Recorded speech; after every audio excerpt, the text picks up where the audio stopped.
umpe Bibiliya kuko ari inezeza, umpe Bibiliya imbwira iby'ubugingo. Tugeze mu mwanya mwiza wo kwiga Bibiliya muri gahunda yo gusoma igice kimwe ku munsi. Muri iki cyumweru tuzasoma Abalewi igice cya 11, cya 12, cya 13, icya 14, cya 15, cya 16 n'icya 17. Imana izatuyoboze Mwuka Muziranenge. Abalewi igice cya 11. Inyamaswa zizira n'izitazira. Muri Edeni Imana yahaye abantu kurya amatunda. Icyaha kimaze kuza mu isi bahise bahabwa kurya imboga zo mu murima nazo. Nyuma y'umwuzure warengeye isi nibwo bahawe kurya inyama nazo, nyamara izi nyamaswa zitanduye. Ntituzi igihe batangiye kurya ibijumba ndetse no gucana, ariko uko isi irushaho kuba mbi, imirire ya muntu yagiye ihindagurika cyane, kuko muri Isirayeli bigeze kujya bacuruza ibihanga by'indogobe n'amahurunguru y'inuma. Inyamaswa zizira ni inyamaswa zibasha gutera indwara mu buryo bworoshye. Izi ni ingurube, imbwa, imbeba, ibihunyira n'ishonzi n'ibindi. Inyamaswa zitanduye ni inyamaswa nibura zitabasha gutera akaga cyane. Inkoko, ihene, inka n'izindi nyamaswa zirisha maze zikuza ibyo zarishije. Nyamara inyamaswa zitazira iyo nazo zipfishaga ntawaziryaga, cyangwa iyo zabaga zishwe n'izindi nyamaswa. Impereryi n'urukwavu biruza, ariko ntibyatuye inzara. Ni ibihumanya rero. Impereryi n'urukwavu bishushanya abantu bacengerwa n'ijambo ry'Imana bakarisesengura cyane, nyamara ntirihindure imibereho yabo. Baruza ariko ntibatuye inzara, barahumanye. Imana iduha ijambo ryayo riturinda ibihumanya byose. Abalewi igice cya 12.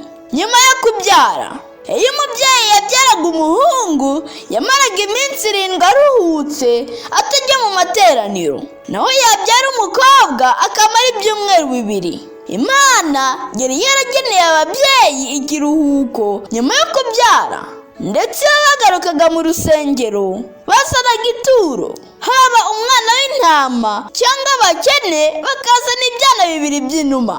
Umuryango wa Yesu nawo wazanye ibyana 2 by'inuma. Imana ishimwe ko yatanze uburyo bwo gukomeza kororoka no kugwira mu batuye isi. Ishimwe kandi ko yashyizeho ikiruhuko cy'ababyeyi ngo bashobore kwita ku bana bakivuka, ndetse nabo byabafashaga kongera kugira ubuzima bwiza. Abalewi igice cya 13. Ibimenyetso by'indwara z'uruhu.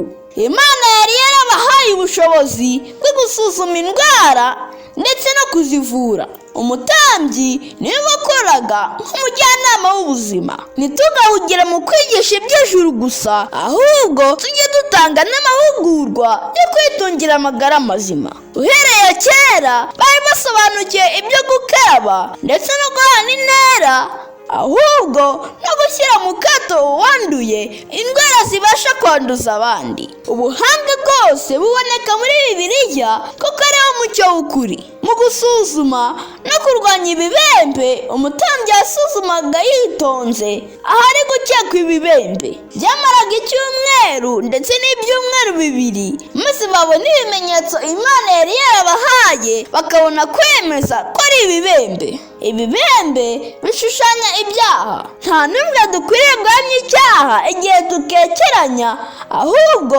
tujye tugira ubushishozi buhambaye kugira ngo ahubwo tubone uburyo tukirandura mu bantu. Yesu ukiza ibibembe akakiza n'imitima abane natwe. Abalewi igice cya 14. Gukira ibibembe.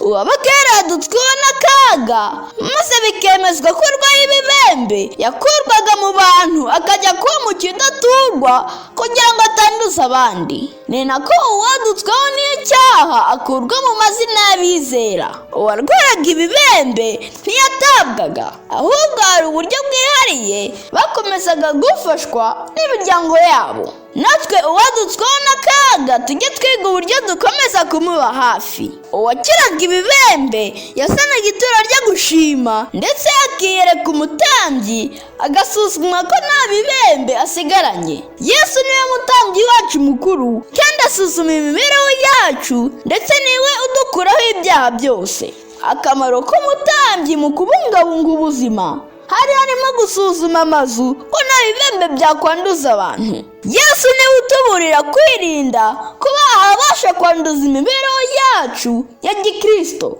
Tumuture amaturo yo gushima kuko twakize ibyaha. Abalewi igice cya 15.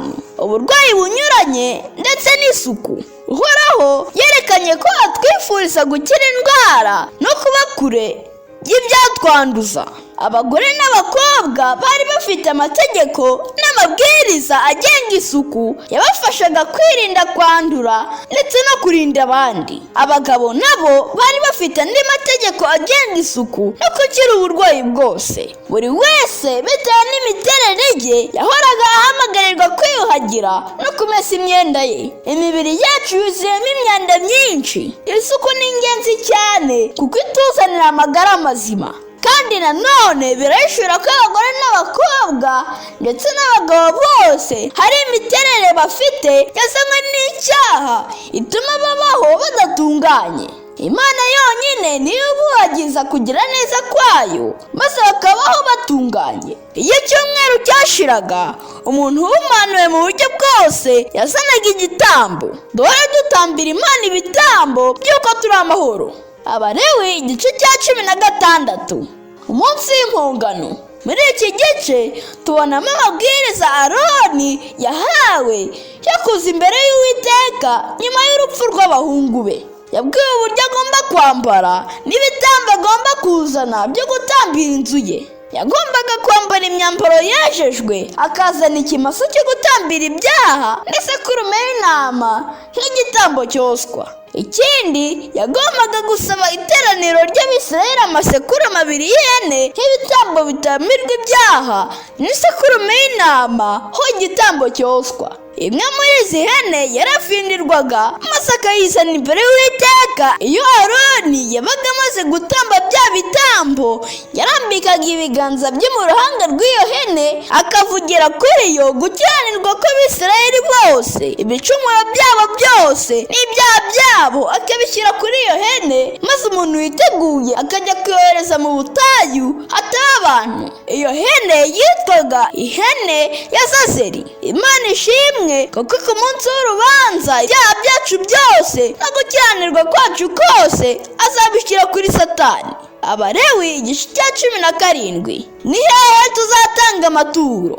Uhoraho yaravuze ati, ntimukagire ahandi mubagira itungo atari imbere y'ihema ry'ibonaniro. Mu bihe bya kera abantu batambaga ibitambo uko babonye kose ndetse bagatambira aho babonye hose kuko batambiraga ibigirwamana. Uhoraho yategetse Abisirayeli ko uzafatwa yabagiye itungo mu gasozi arimo gutambirayo azicwa.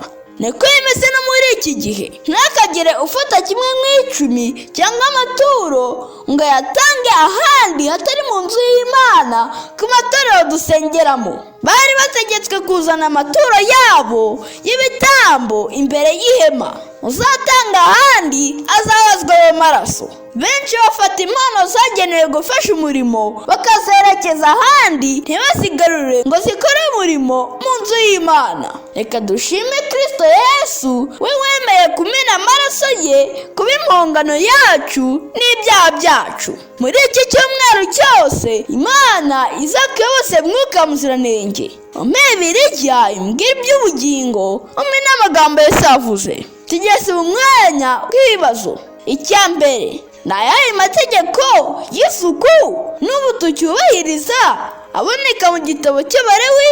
Gukaraba, kumesa, kwishyira mu kato ndetse no kwirinda no kurinda abandi. Icya kabiri, ni iyihe hene bagerekagaho ibyaha by'abantu byose?